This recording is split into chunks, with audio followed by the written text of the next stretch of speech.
जय हिंद दोस्तों, स्वागत है आपका हमारे YouTube channel Indian defence service में।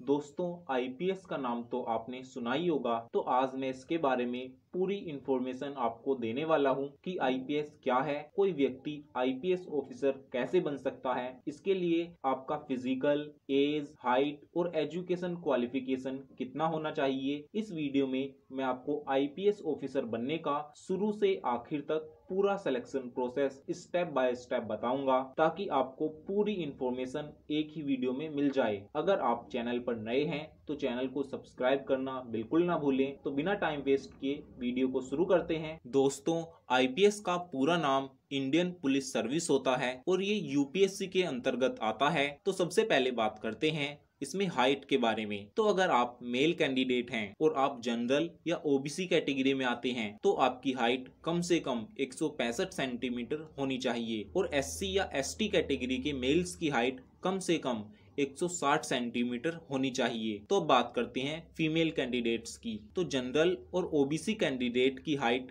150 सेंटीमीटर मांगी जाती है और वहीं एससी या एसटी फीमेल्स की हाइट 145 सेंटीमीटर जरूर होनी चाहिए। अब बात करते हैं एज लिमिट के बारे में।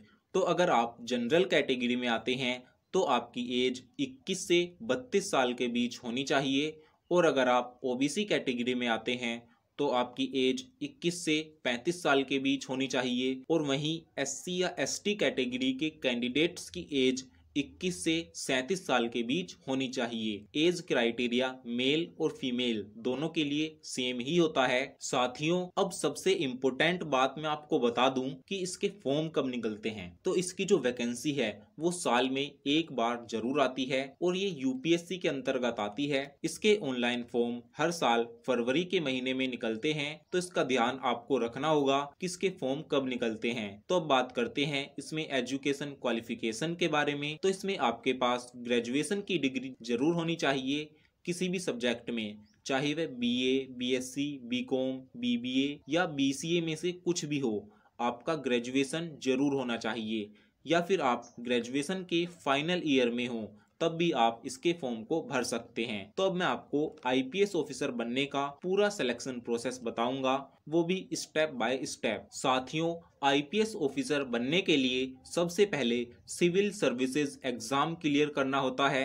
यूपीएससी हर साल इस एग्जाम को कंडक्ट कराती है और हर साल लाखों उम्मीदवार इस एग्जाम में बैठते हैं, लेकिन सिर्फ कुछ लोगों का ही फाइनल सिलेक्शन होता है। इसलिए अगर आप आईपीएस बनना चाहते हैं तो कड़ी मेहनत के लिए तैयार हो जाइए। दोस्तों, जैसे ही आप यूपीएससी एग्जाम के लिए अप्लाई कर देते हैं तो आपको ये एग्जाम क्लियर करना होता है। इस एग्जाम के 2 चरण होते हैं, पहला प्रीलिम्स और दूसरा मेन एग्जाम होता है। प्रीलिम्स एग्जाम में 2 पेपर होते हैं। ये दोनों पेपर 200-200 नंबर के होते हैं और दोनों ही पेपर में मल्टीपल चॉइस क्वेश्चन पूछे जाते हैं। इसके बाद मेन एग्जाम होता है। सिविल सर्विसेज के मेन एग्जाम में लिखित परीक्षा और इंटरव्यू शामिल है। लिखित परीक्षा में कुल 9 पेपर होते हैं, जिनमें से 2 पेपर क्वालिफाइंग होते हैं और बचे हुए 7 पेपर में मेरिट लगती है। लिखित परीक्षा आपकी कुल 1750 नंबर की होती है। अगर आप इसको क्लियर कर लेते हैं तो उसके बाद आपको इंटरव्यू के लिए बुलाया जाता है। आपका इंटरव्यू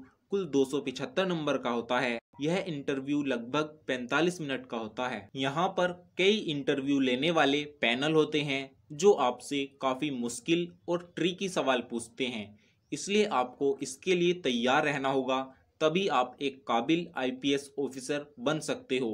इंटरव्यू के बाद मेरिट लिस्ट तैयार की जाती है।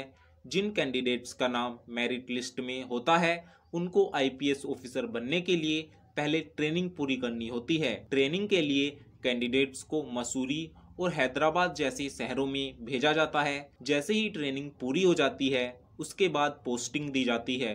तो इस तरह आप एक आईपीएस ऑफिसर बनते हैं। तो दोस्तों, ये था एक आईपीएस ऑफिसर बनने तक का पूरा सिलेक्शन प्रोसेस। साथियों, अगर आपका इससे रिलेटेड कोई कंफ्यूजन है तो आप हमें कमेंट कर सकते हैं। हम आपका रिप्लाई देने की पूरी कोशिश करेंगे।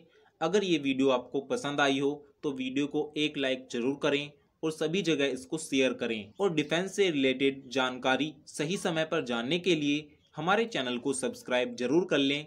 तो फिर मिलते हैं एक नई वीडियो में, तब तक के लिए जय हिंद, वंदे मातरम।